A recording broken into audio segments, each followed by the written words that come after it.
બનાસકાંઠાના પાલનપુરના ચડોતર ખાતે આયોજિત ભાજપના વિજય વિશ્વાસ સંમેલનમાં પ્રદેશ સ્તરના નેતા જગદીશ વિશ્વકર્માએ કોંગ્રેસ પર આકરા પ્રહારો કરતા રાજકીય માહોલ તેજ બન્યો છે। આ સંમેલનમાં ભાજપ પ્રમુખે સાંસદ ગેનીબેન ઠાકોરને આડકતરી રીતે નિશાન બનાવતા જણાવ્યું હતું કે લોકસભા ચૂંટણી દરમિયાન ગુજરાત અને બનાસકાંઠાની મહિલાઓનું અપમાન થયું હતું, જેનો જવાબ બહેનોએ ભાજપને સીટો જીતાડીને આપ્યો છે। વધુમાં તેમણે જિગ્નેશ મેવાણી પર પ્રહાર કરતા દાવો કર્યો હતો કે ગામમાં ભાજપે બેઠકો જીતી છે અને અગાઉ પણ થરાદ અને વાવ જેવી બેઠકો ભાજપે કોંગ્રેસ પાસેથી છીનવી લીધી હતી। આ નિવેદનો બાદ જિલ્લામાં રાજકીય ગરમાવો જોવા મળી રહ્યો છે।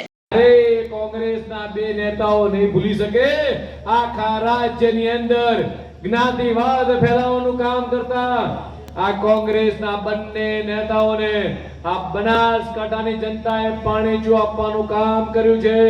માત્ર જ્ઞાતિવાદ, વર્ગ વિગ્રહ, હું આ સમાજનો નેતા, હું બનાસની બેન, અમે તમારી બેન, તમારું સન્માન કરીએ છીએ, તમે અમારી સૌની બેન છો, પણ તમે જે લોકસભાની અંદર જઈ ગુજરાતની તમામ બહેનોનું, બનાસની તમામ બહેનોનું અને દેશની 70 કરોડ મહિલાઓનું તમે જે અપમાન કર્યું છે નારી વંદના અધિનિયમ અંતર્ગત, આ બનાસની બહેનો ક્યારેય નહીં ભૂલે અને એનો કરારો જવાબ આગામી દિવસોની અંદર અમારી માતા બહેનોએ તમને તમારા ગઢમાંથી તમારી સીટો એ તમારા સાડીના પલ્લુમાંથી હાજકી લીધી છે।